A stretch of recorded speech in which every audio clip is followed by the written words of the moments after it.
Okay, so apparently I'm live.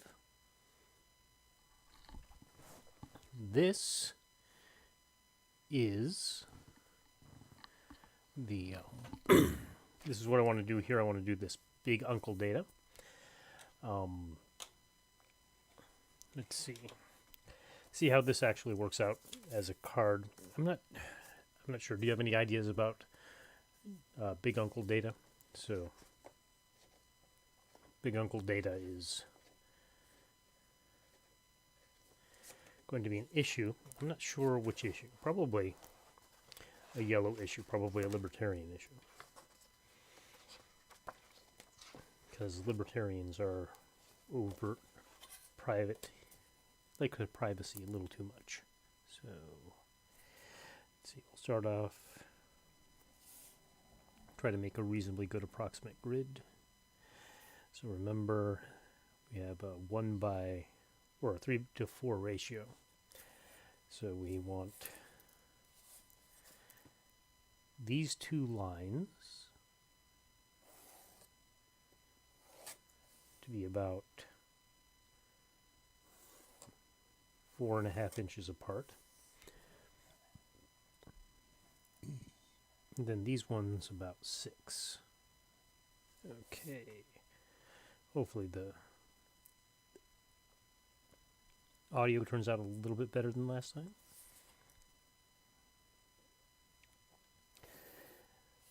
So I'm pretty sure I don't have any background processes on that particular computer going, so hopefully this is a little bit better.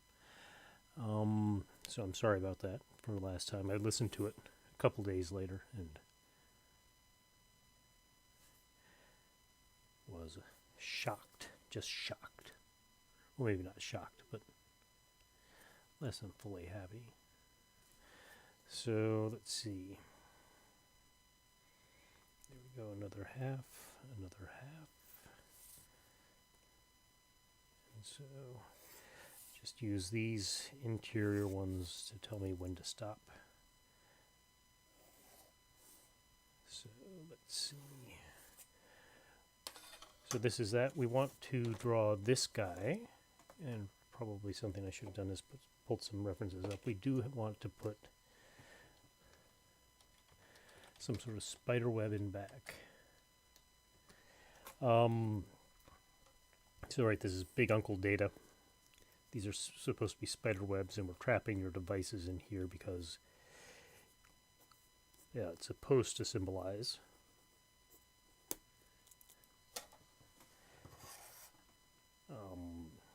your data, right? Because that's what Big Uncle Data likes. I think he may be a little too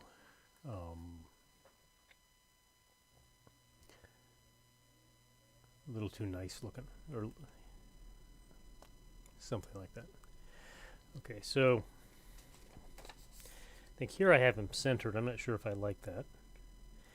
I do like this part here. The only thing is, I'm not sure about the bow tie. He's not really Uncle Sam, so he should have a different sort of thing. But I still love the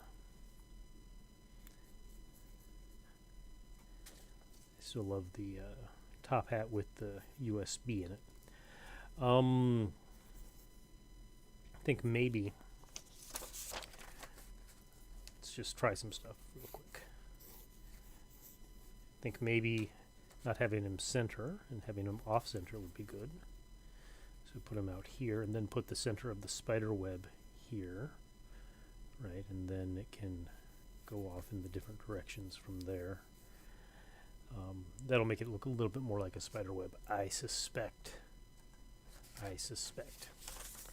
So that's what I'll do. You can also sort of change a little bit of the perspective, but I'm not. It's not big enough really to do that, but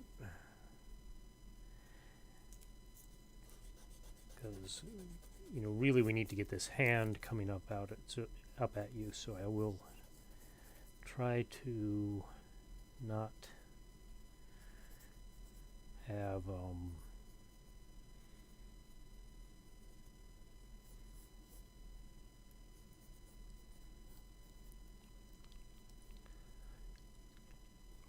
anything going on that way. So he's got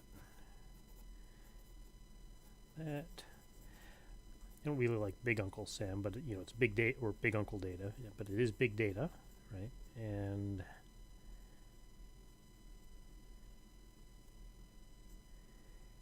I like the uncle reference.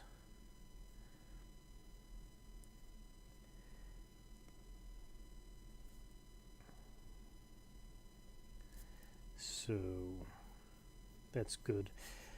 But I don't think, again, you should have the vest. Well, maybe you should have the vest.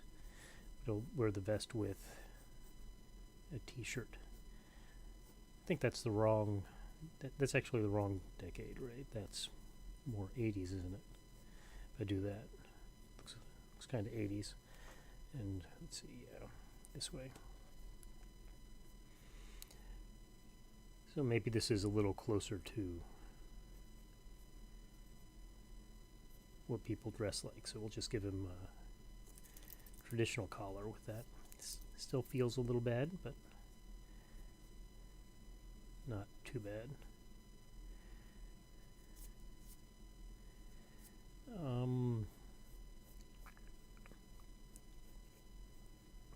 Maybe we do have to get rid of the cap.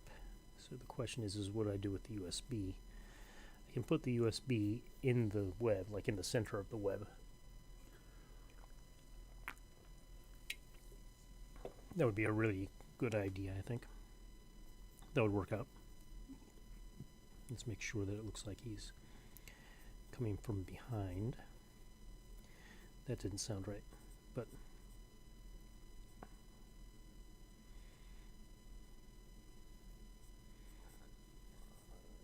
there we are.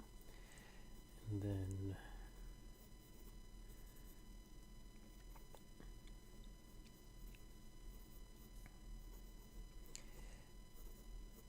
let's see, a little less there, a little lower.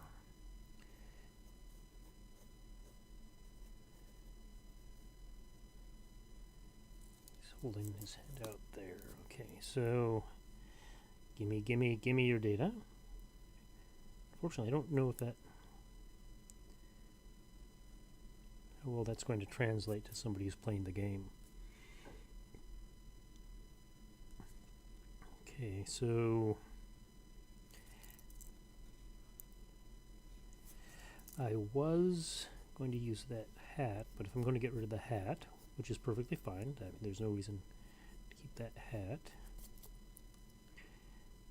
Alright, we'll have him smile.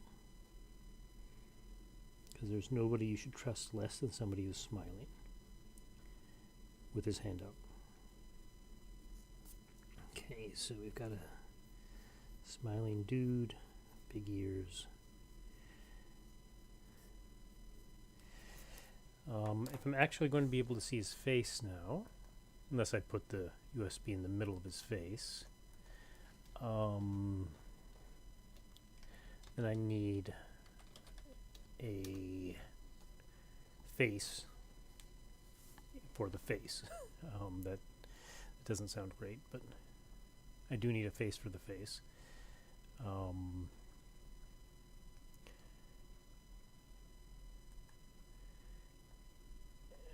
right.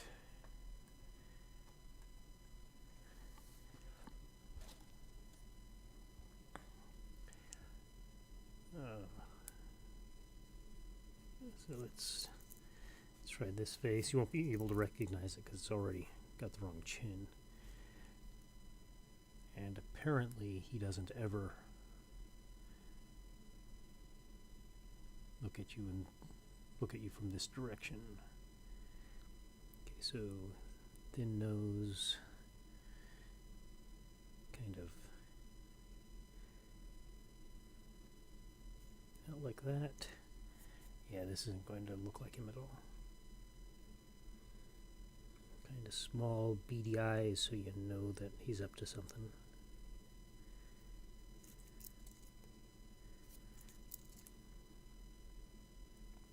Just those guys there, tiny little round eyes.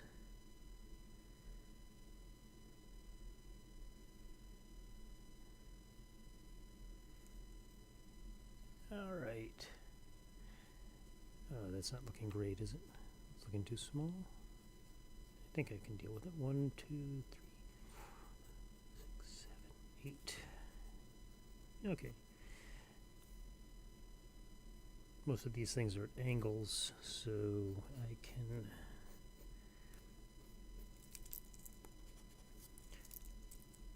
fairly easily change their sizes without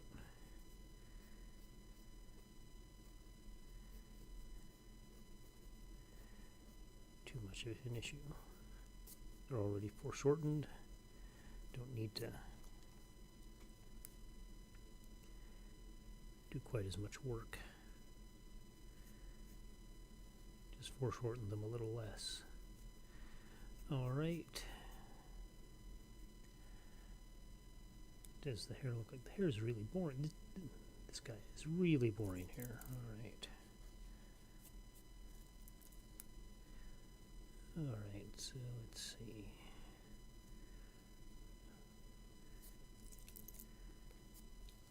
There we go. There's our Dirty Uncle Data, Big Uncle Data, Dirty Uncle Data. I want to use Dirty Uncle Data, but that's not. It's not quite right. It's not quite right. I want to do it even more now.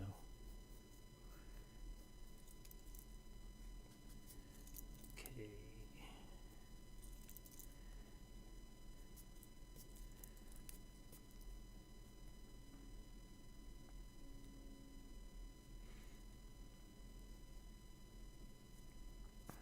All right.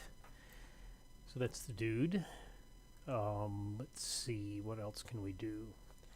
We need a spider web. So I'll need a spider web reference. And we'll have our spider web starting here.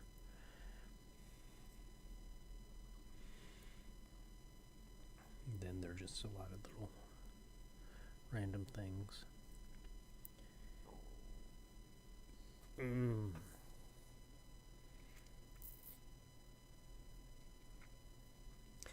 Fortunately, the gel pens wouldn't be good for that, and I'm not good enough with the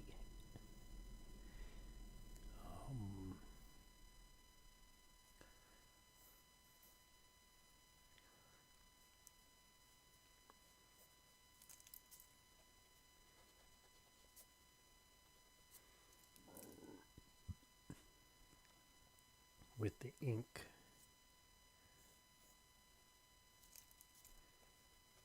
Leave that bit there. There's no reason why to. Then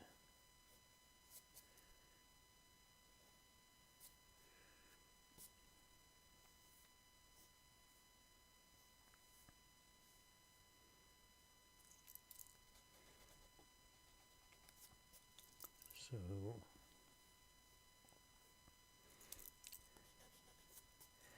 it just needs some randomish looking connections.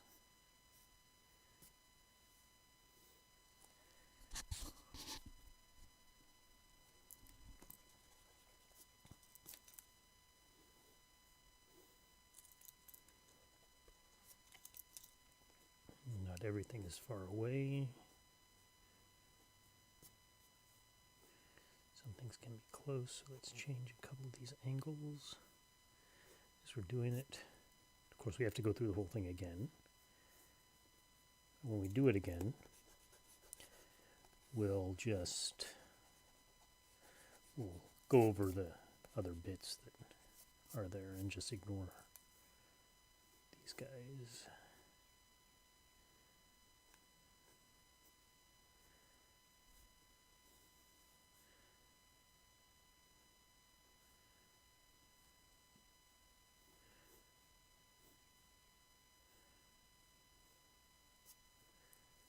Okay, let's see.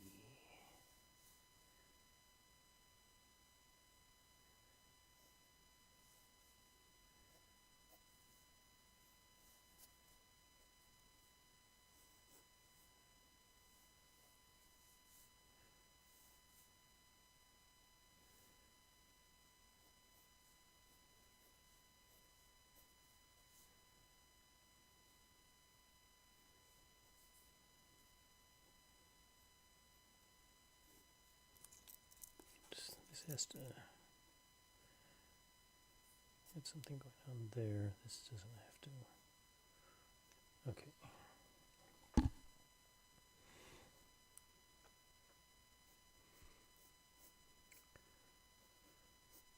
All right. At least now, if I, at the center of the web, put the USB port, then, oh look, I can look at this guy. All right.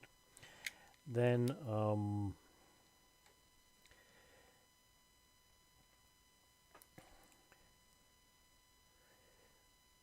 we can just, okay, so this comes down like this. This is the top. So if we have this, you can actually see that it's a USB port, which you could not otherwise, right? So let's got a couple of holes on either side. They're actually pretty large. Oops. Okay, so we're coming down here towards this spot there.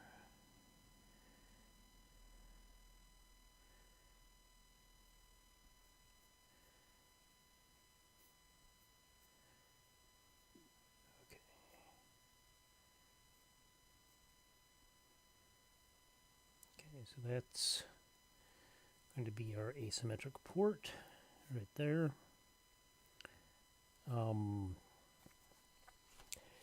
And our spider web comes out from the USB port.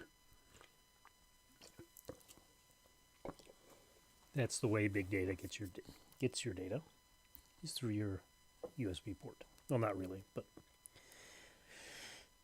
they just get it because you're so nice to them. Okay, and then we'll do some stuff. Let's have a laptop over here. Maybe want to have some spider webs going over it. And somehow I'm going to have to get the texture of a keyboard there. We'll have, a couple of cell phones. We'll have cell phones all over the place.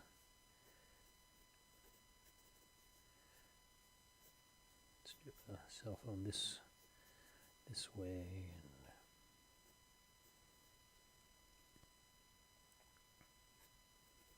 And I should have them at different angles.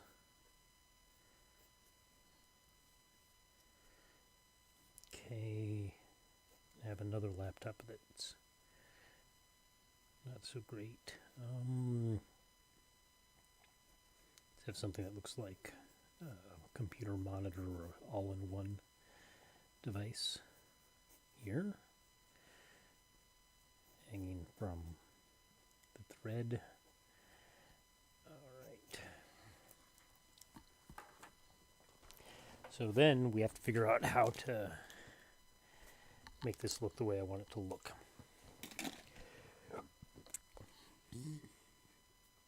Okay, so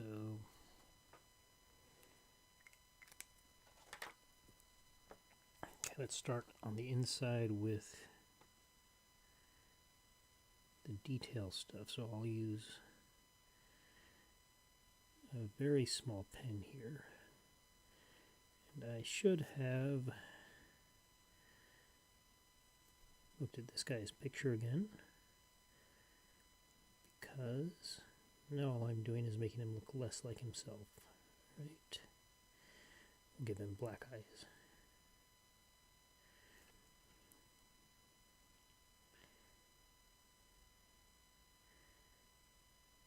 It is kind of weird. I did look at a picture of him when I was drawing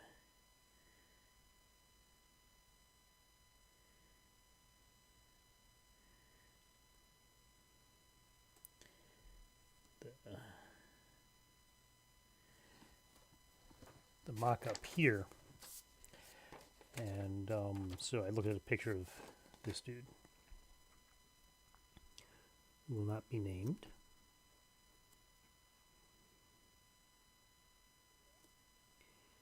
guess his lawyers are bigger than mine.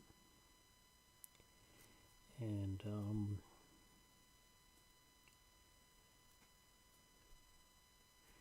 yeah, I think that's all we need for the details, right? He is getting older these days, so we'll give him a couple of lines. He's not really that old. He's pretty young still. Okay, so did I ever tell you the story about Einstein's face? I guess there's only one of you watching, so probably shouldn't give you the good stories yet. But let's talk about Einstein's face. Okay, so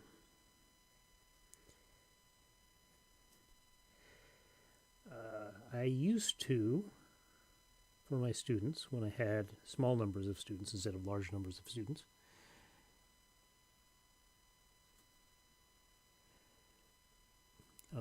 give them, like just giving them standard cartoon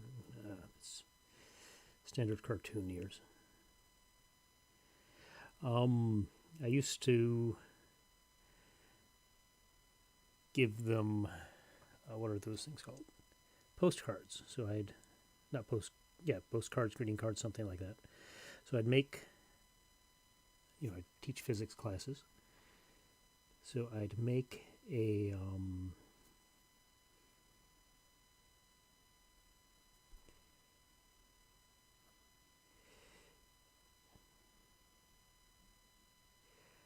drawing of a relevant physicist, Boltzmann or Planck or Maxwell or Faraday or somebody, depending on what the test was on.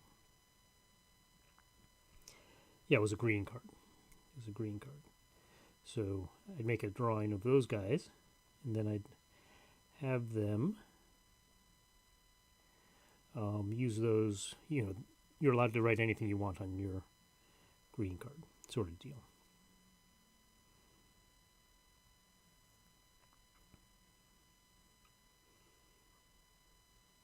And when you have 12 students in the class, it's sort of a marginal cost. It's not a big deal. When you have 100, all of a sudden it becomes a big deal. Let's see. So, I'd have these up on Cafe Press or something, and if I needed more, I'd buy them from them.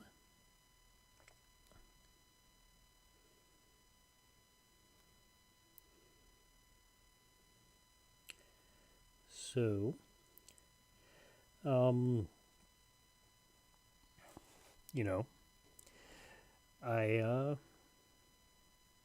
I had them up, and if you'd wanted to buy them, you could have. In fact, for most of them, you could have, right? You could have bought, or you still can buy them. So like Maxwell, Planck, all the guys I mentioned already, as far as I know, they're still up on Cafe Press. So if you want to, you can go find them. Doesn't help me, because I have no idea what my password is. So I tried to open it up and change the thing around recently, and I have no idea what the password is, so it doesn't really matter to me. But if you want some of those, they're still available on Cafe Press. But one that is not available on Cafe Press is Albert Einstein. So I did use Albert Einstein on some of these. Not surprising. Lots of places in physics have a lot to do with, Albert Einstein. So Albert Einstein shows up a lot. He does a lot of different things. The quantum mechanics and statistical physics and relativity, obviously. So it's hard not to have Einstein. Well, it's easy not to draw Einstein and give it to your students, but it's something people would expect. Is if you're giving away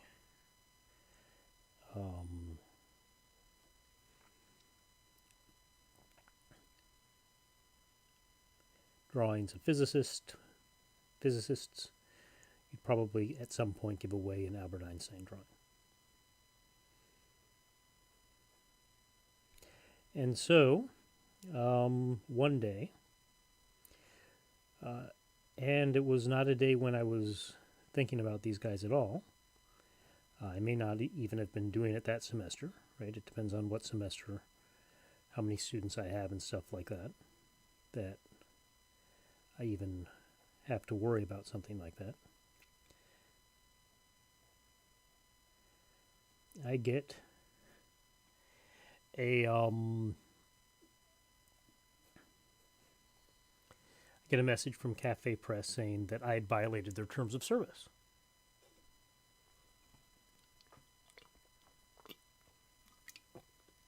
I said, "What? I violated your terms of service?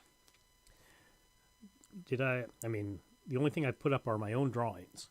All right, so, I know that I haven't gone after, or I haven't done anything that would, I haven't really done anything. I shouldn't have done anything, at least, that violated copyright. It's not like, I didn't draw Marvel characters, although Marvel probably doesn't care. From what I've seen these days, they don't care. They may have cared more earlier on, but at least these days, they love it because they think if they're going to buy your stuff, they're going to buy a lot of your stuff or their stuff, right? Which is probably absolutely true. Anybody who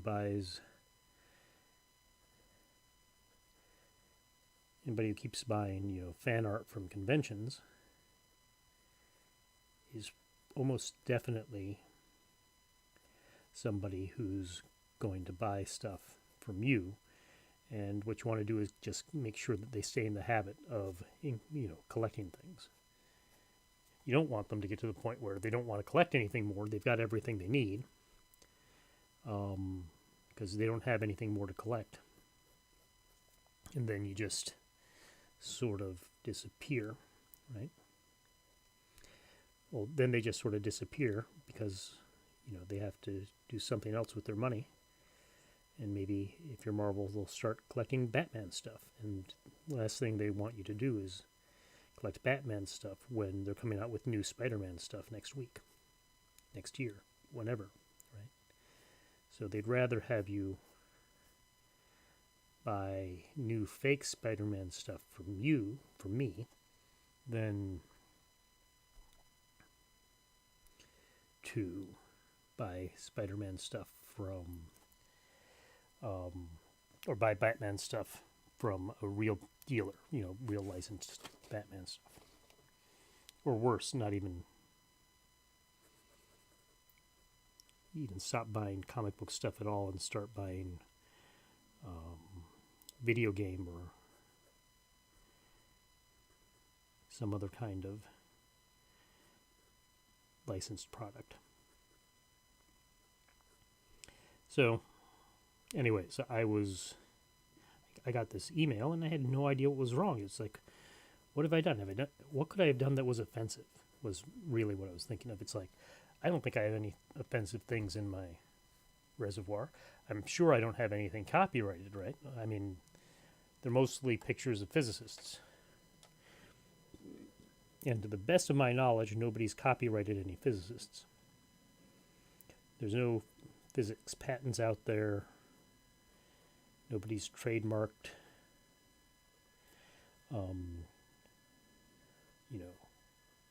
David Hilbert or any mathematicians. It just doesn't seem to me to be like something I'd have to worry about. But it turns out, and you've probably guessed this because of the name of the story, which hopefully you haven't forgotten yet, they decided they had to take down my drawing of Einstein's face, which wasn't even a direct copy of a drawing. It was taking, a fairly common drawing of him when he was old and modifying it according to a drawing or a common picture from when he's old, and modifying it according to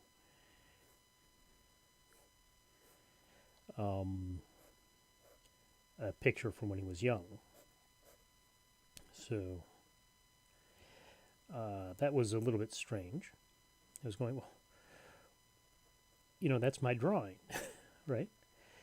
Why are they taking down my drawing, right? It's not like anybody else has any rights to my drawing. That it's not making any sense, right?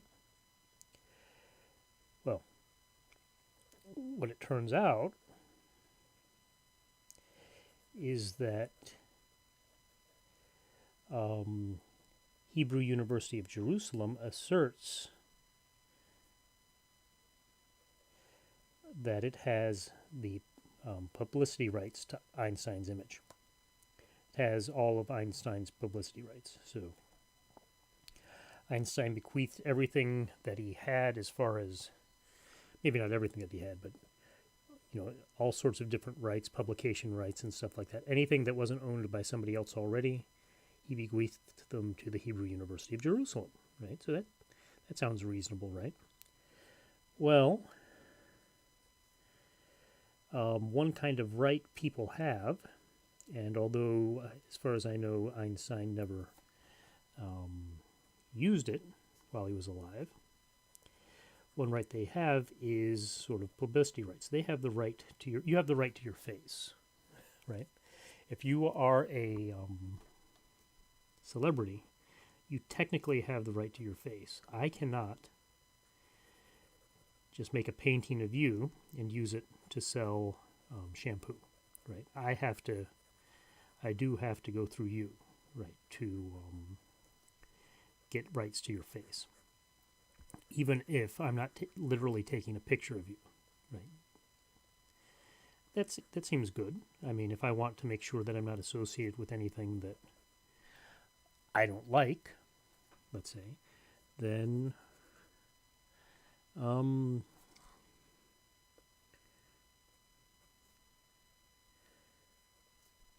I probably want to have rights like that, right? I want to be able to control my image. I want to make sure that nobody says that I support them, or at least not even says it, but even implies that I support them, even though I don't, right? So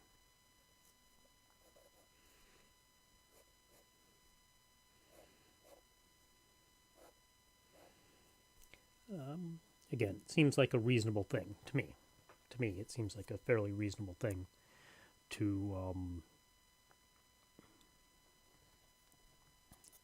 have publicity rights.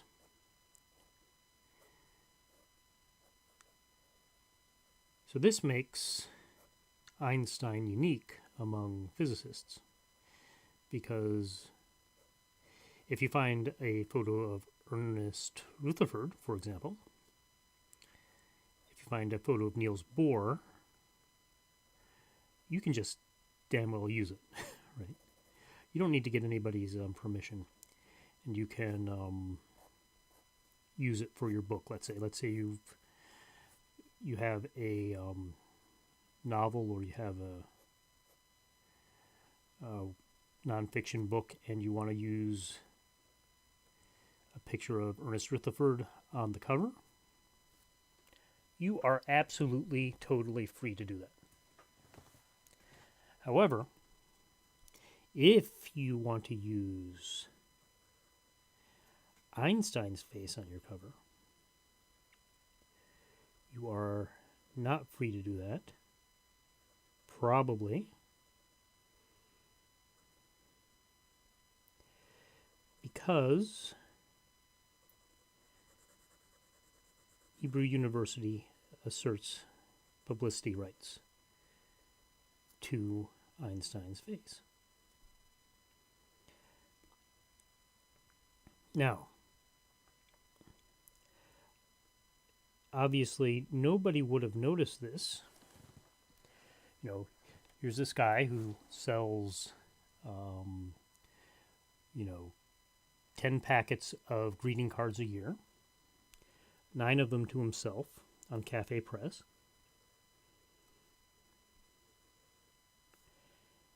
And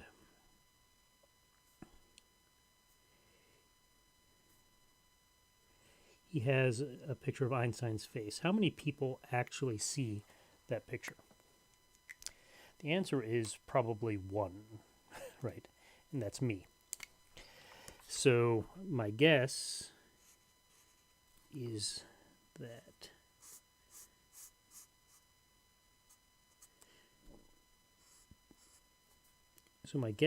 what was going on, and this is actually something that was going on at the time, is that there was a lawsuit, and there was a lawsuit going on at the time, that involved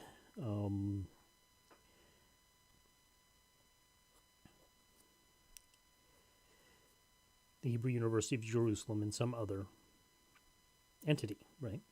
In fact, that other entity in this case was Ford Motor Company.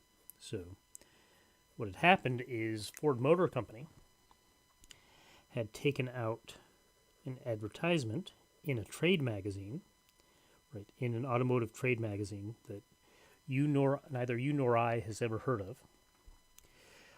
But for that year,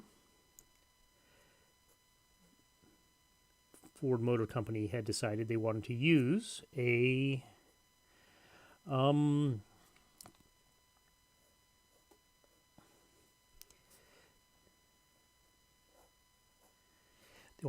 picture of Einstein. So they took, basically, I don't know whose body. It was a painting, so this was not, a real photo of Einstein either. It was a painting of Albert Einstein.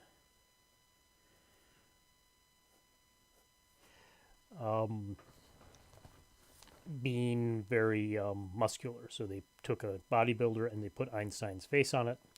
They said, he was smart and tough or something like that, because Ford trucks are Ford tough sort of thing. So, I mean, the thing. I mean, it's just advertising, right? They're just trying to make sure that people know about their product and have good feelings about it. Especially in this case, probably possible future employees like mechanical engineers and things like that. So, because of this lawsuit, there was something going on with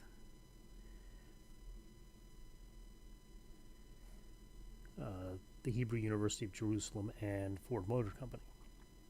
That's fine. That's fine. I just happened to be around when that happened, right? And Hebrew University of Jerusalem was trying to show that it actually enforced those rights, right? While Ford Motor Company was showing that they didn't enforce those rights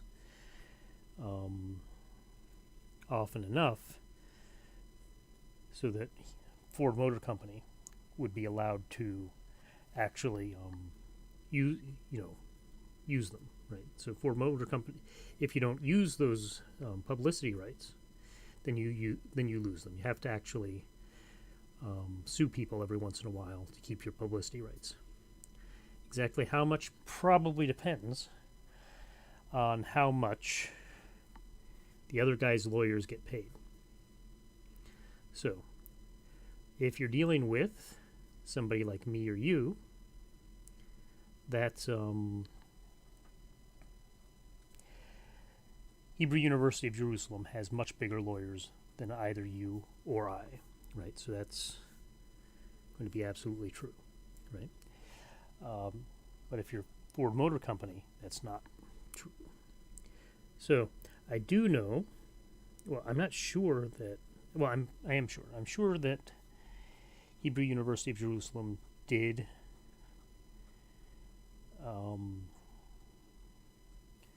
enforce their rights. They did sue people, especially publishers, who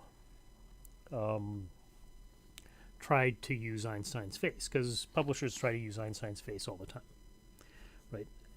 You've got a book you want to... There are lots of kinds of books people might want to put Einstein's face on. I mean, you don't need me to make a list for you, right? The ones that I know about are, physics and philosophy of physics books, right? And I know about them at least in part because, while I was doing this, I actually read a book I read an article by somebody at an AAPT article, I think. That article was explaining for a book, and I think the book was actually called About Time. I'm not sure. So they had originally tried to use... The author originally tried to use the picture. Oh no, it was... Is that true?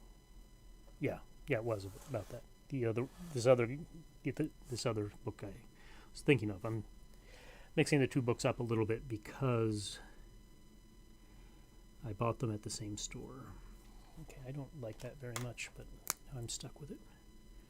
Let's see if I can do something like this. It's looking good. I'm going to put this guy under here. So that looks okay.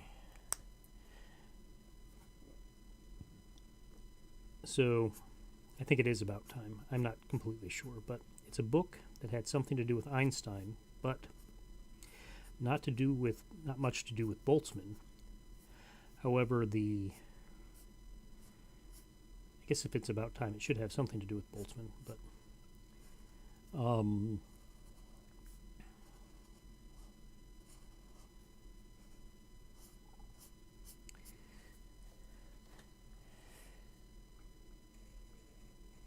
I read about the author trying to get his publisher to let him use a picture of Einstein, and they wouldn't, because Hebrew University of Jerusalem enforces those rights. So they enforce those rights, and they enforce it at least for years before this happened. However, of course, what I was saying was what matters is not just that you enforce it, but you enforce it to a level that is proportionate to the lawyers of the guy you're suing.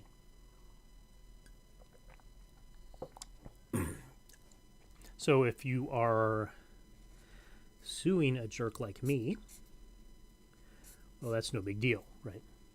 It's just some jerk, some guy with no money. If you tell me, dude, stop drawing Einstein, or we're going to sue you for even $50,000, I'm going to say I'm going to stop drawing Einstein. That I don't make enough money for that, right?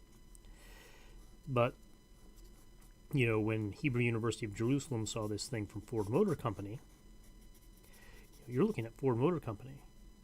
You're Hebrew University of Jerusalem. You're thinking about, how is my endowment looking, right? They say, okay, well, here's somebody I can get a lot of money out of. And so you ask for too much, right? Maybe you ask for too much because you're asking proportionately to how much you think Ford Motor Company can afford, right? But Ford Motor Company has these things called... Ford Motor Company gets sued a lot, right? It's a big company.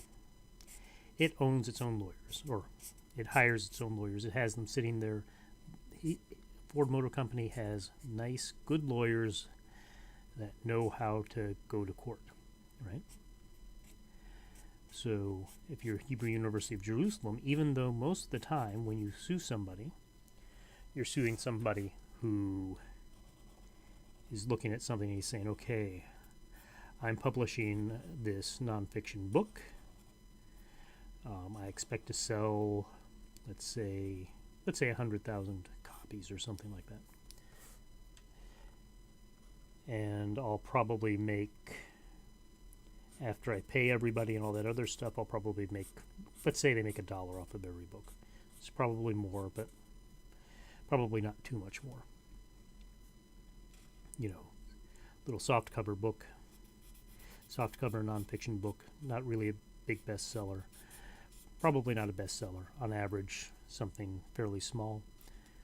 You know what? I'm not going to risk it. Right? I'm not going to get sued for a couple $100,000 even, let alone $1 million, for a book that is only going to make me, after everything's said and done, a couple $100,000, right? The total profit after everybody else has been paid is $100,000. I don't know that that's true. I mean, I'm not a big publishing dude, but I have a feeling that popular books on physics, as much as I like them and as much as you like them, are probably not the things that keep publishing houses alive, right? Now, this was a romance novel. Maybe they'd be making enough money off of that romance novel to do that, but probably they still wouldn't want to cut into their profits. Probably rather just settle, which is probably what Hebrew University of Jerusalem was thinking. You know, we can get these guys to settle for much less, but still a whole lot more than we usually get. So,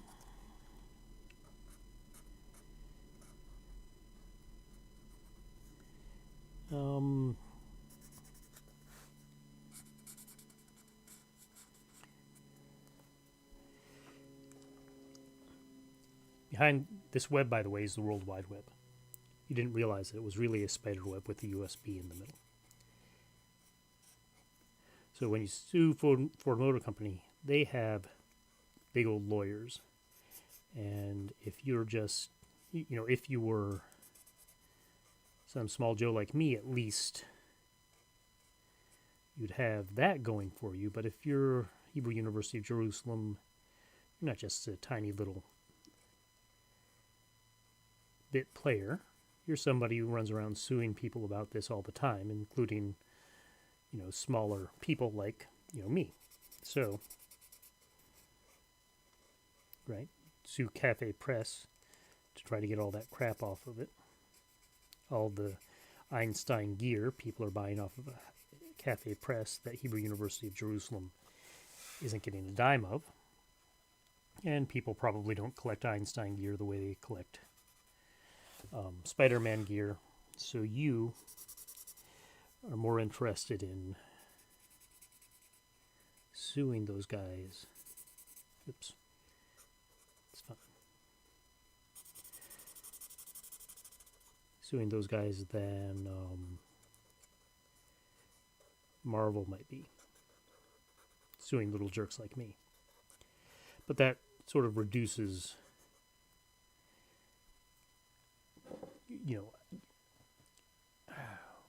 what is it? Your relatability. If you're just suing people for the hell of it.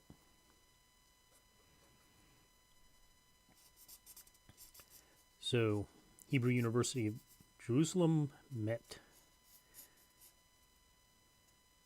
Ford Motor Company in open battle in a U.S. courtroom, and they lost. Because Ford decided whatever was going on, they just go through the entire process. Probably because Hebrew University of Jerusalem was asking too much in the settlement phase, right? If you ask little enough, at some point it gets worthwhile just to settle, right? This is something that, they don't really tell you, is that if I'm going to settle for $10,000, probably about $25,000, that saves me all the cost of going to court and stuff like that. Even if it's a pretty simple, even if I win, right? Assuming that I have an ironclad case,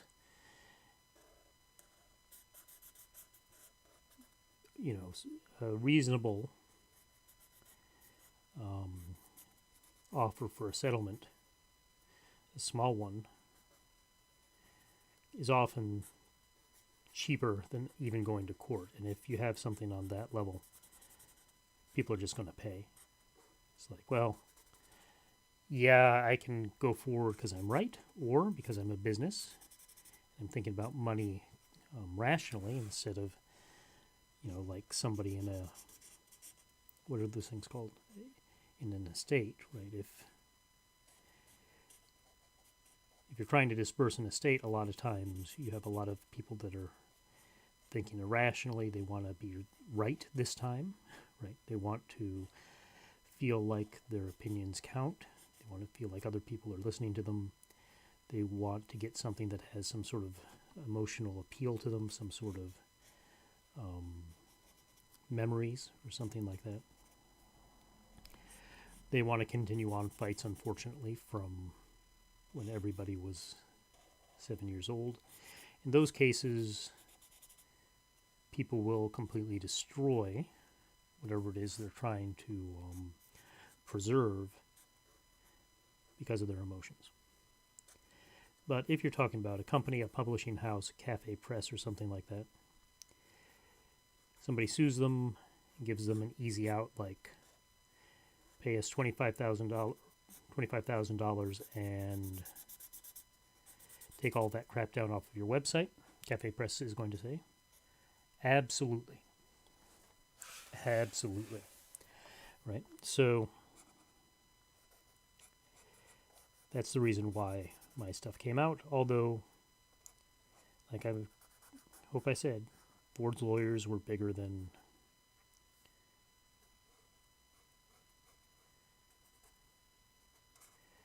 Hebrew University's lawyers. So Ford obviously won. I'm not telling you don't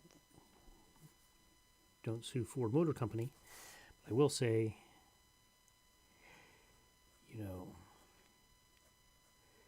make sure you dot your I's and cross your T's and give them a nice way out that doesn't.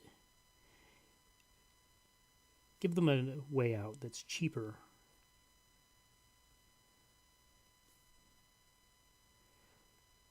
than going to court, and unless they think it's something that will, keep happening over and over if they settle, which they might. I mean, a settlement's not a precedent. They will settle and just get it out of there because they're not looking to be right. They're looking to make money. Or another way to look at it is to not lose too much money. So, okay, so that's my advice for the day. Anybody else have any good stories?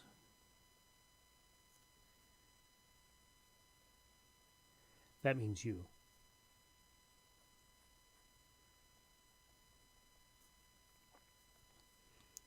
I mean, I could talk about politics, but I'm already drawing politics.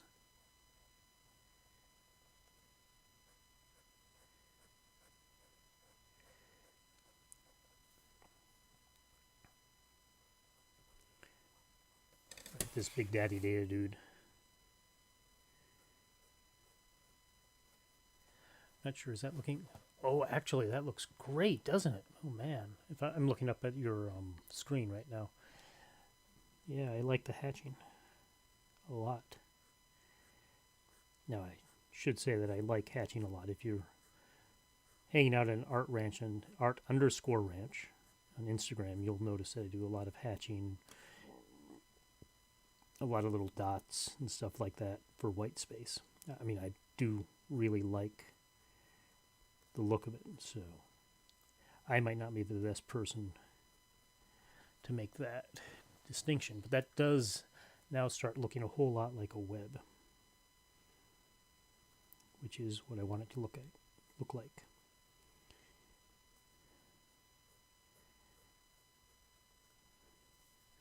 Without having to draw everything in negative.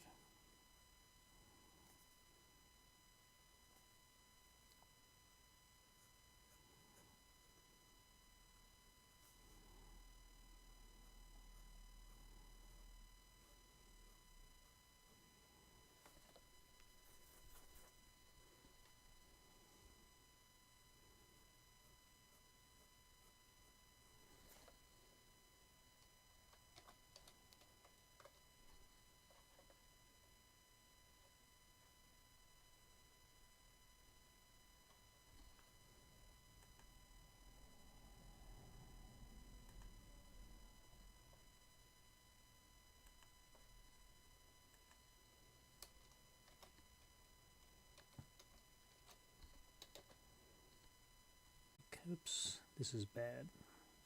Screwed that one up.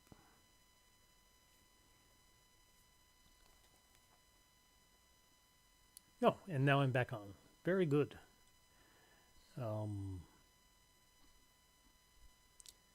Although right now it's not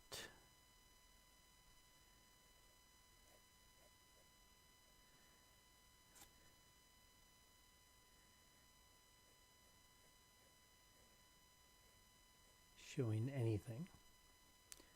It's not showing anybody watching this, which is weird because I've got a second computer up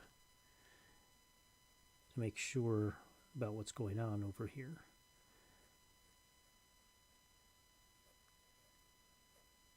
Because of issues, and I can talk about those if you like, but you have to be here to ask.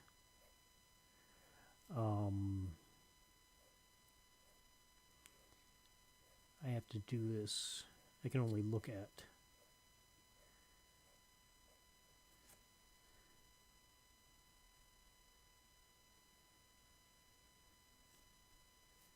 one thing at a time here.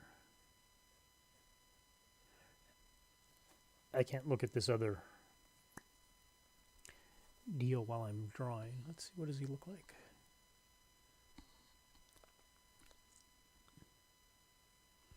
I think I probably ought to try to continue by changing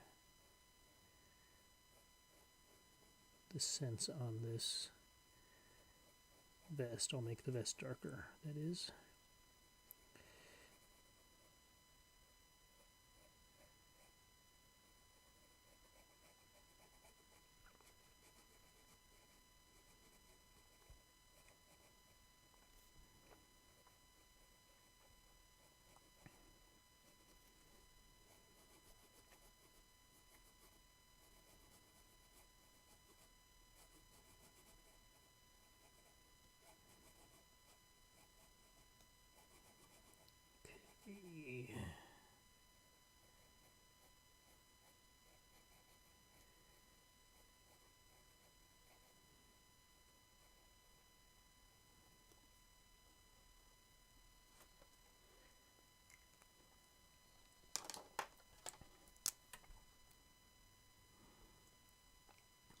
Let's see, can we... This guy's size feels wrong to me, but the face size feels too big.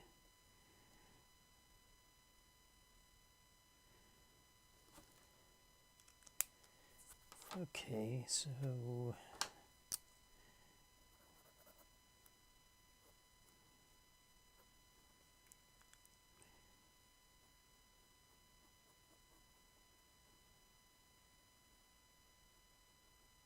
It's your hand. Okay, so I think that is just about right. That's about as good as it's going to get. Well, I could probably do it a little bit better, but I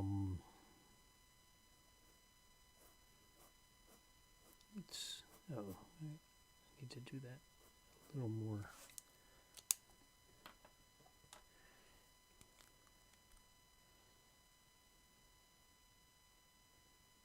Meaningfully. So this is white ink, not white out, but is almost the same effect. Now that has to dry before I finish it up.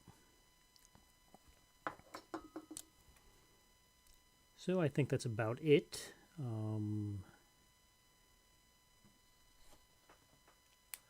I don't know. I can see my rude comment.